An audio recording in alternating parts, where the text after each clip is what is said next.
Now we want to get to this breaking news, a CNN exclusive 2 days after the 2020 presidential election. As votes were still being tallied, CNN is learning that Donald Trump's oldest son texted then White House Chief of Staff Mark Meadows some ideas for overturning the election.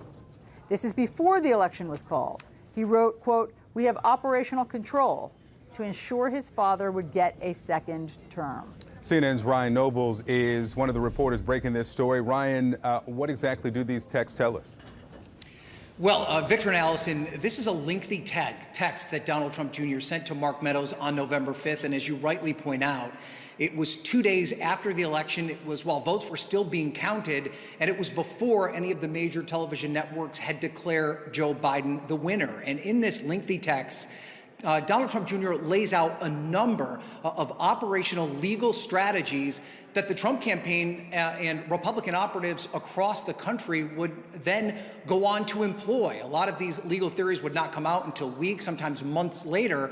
But what this text tells us is that there were already discussions at the highest level of the Trump family, within the Trump orbit, about some of these legal strategies that were mainly rejected across the country by a variety of judges. And within this text, Donald Trump Jr.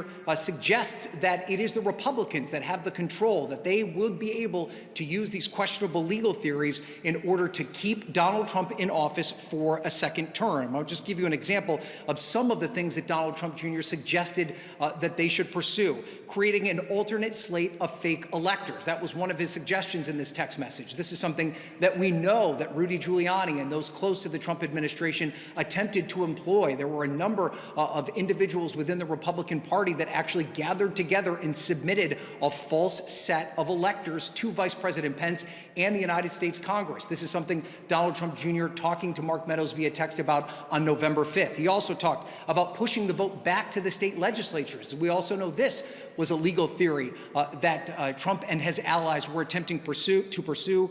And he also talked about forcing a scenario where neither candidate had enough electoral votes to win, leaving it to the House to vote by state delegation to elect the president. Again, another legal theory floated by the Trump campaign. Now, it's important to point out, Donald Trump Jr.'s lawyer has told us that he believes that this was just an idea that Donald Trump Jr. was passing along to Mark Meadows, that he isn't actually the original author of this text, but is still significant, Victor and Allison, given everything we know about the Trump campaign, that he was passing this information along to the White House Chief of Staff just 2 days after the election and before all the votes were tallied. Victor and Allison. Ryan Nobles, excellent reporting. Stay with us. Let's bring in now Elie Honig, CNN senior legal analyst and former assistant U.S. attorney. Elie, this is November 5th. We're not talking January. We're not talking even after the election was called. What do you make of what Ryan's reporting? That's exactly it, Victor. The single most damning fact about this text is the date, November 5th. 2 days after Election Day, while the votes were still being counted, before anybody had called the election for Joe Biden or Donald Trump. And the reason that's so important because it takes away this argument that we've heard from some of the people around Donald Trump. Well, he really thought he had won. This was just a good faith effort to go through the legal processes to try to vindicate an election that he truly believed he had won. There's no possible way on November 5th Donald Trump would have believed or could have reasonably believed he won. He didn't know who won. And even if they did have some evidence of election fraud, which none such ever existed, they would not possibly have had it on November 5th. So it really goes right to the heart of the intent behind this scheme to steal the election. So Ryan, what are they going to do with these new text messages? Well, it's important to point out where this text message came from, right, Victor and Allison? This is part of that tranche of emails that Mark Meadows handed over to the committee during that short period of time when he was cooperating with the committee. So we already know that this is an important part of their investigation, that they're using this information that Mark Meadows had provided them to build the case as to how the attempts to subvert the will of the voters between Election Day and January 6th was part of what fomented the anger and the violence that took place here on January 6th.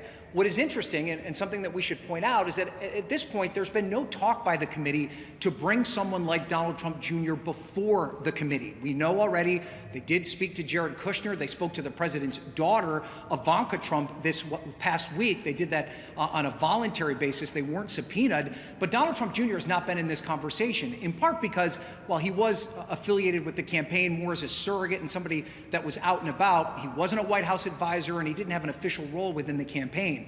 You have to wonder, though, because the committee has already revealed a series of text messages that Donald Trump Jr. sent to Mark Meadows on January 6th itself, where he was encouraging Meadows to get the president to try and call people off, whether or not Donald Trump Jr.